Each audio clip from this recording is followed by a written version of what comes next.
নিয়েছি মোচার মালাই কোফতা করবো বলে কিছুটা পনির নিয়ে নিয়েছি আমি। আর মোচাটাকে আমি অল্প সেদ্ধ করে মিক্সিতে গ্রাইন্ড করে নিয়েছি।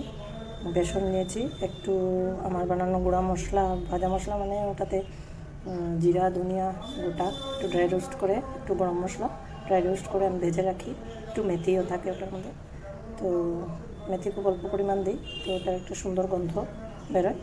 তো এই ভাজা মশলা গুঁড়াটা একটু দিয়েছি, হলুদ নুন দিয়েছি আর অল্প চালের গুঁড়ো দিয়েছি। এবারে আমি এটাকে মেখে কোফতাটা তৈরি করে নেব। আমার কোফতাগুলো একটু লাল করে ভেজে উঠিয়েছি, তারপরে একটু আলু দিয়েছি আমি।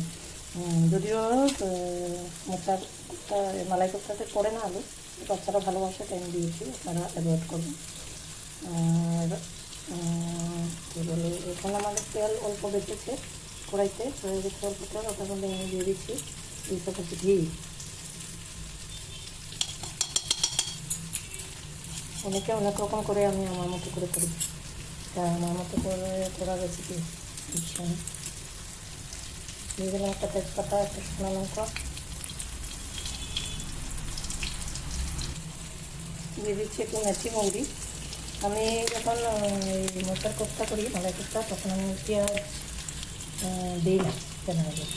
তো আজকে আমি পেঁয়াজ দিয়ে করছি, পেঁয়াজ টমেটো কাঁচা লঙ্কা দিয়ে আমি একটা পেস্ট রেডি করেছি, শুক্তো দানা এগুলো দিয়ে একটা পেস্ট রেডি করেছি, এটা আমি এখন দিয়ে দেবো।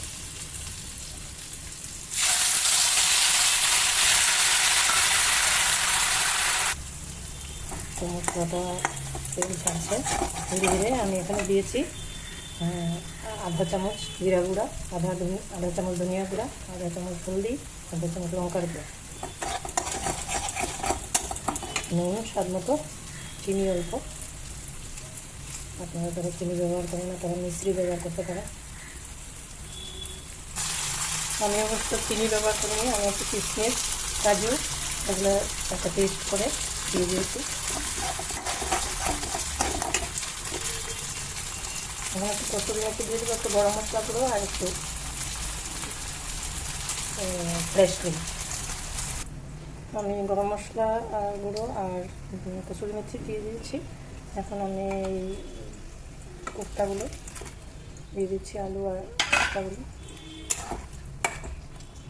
এখন একটু আমি কুক করবো, এটা আলুটা আধা সেদ্ধ হয়ে গেছে, ভাজার সময় একটু সেদ্ধ হবে। আর একটু জল আমি দিয়ে দিচ্ছি। তারপরে আমি ফ্রেশ ক্রিমটা দিয়ে নামিয়ে নেব। দিয়ে দিচ্ছি ফ্রেশ ক্রিমটা, আর মোটামুটি হয়ে গেছে আমার, এটা রেডি হয়ে গেছে আমার মালাই কোফতা। কেমন লাগলো বন্ধুরা জানাবেন।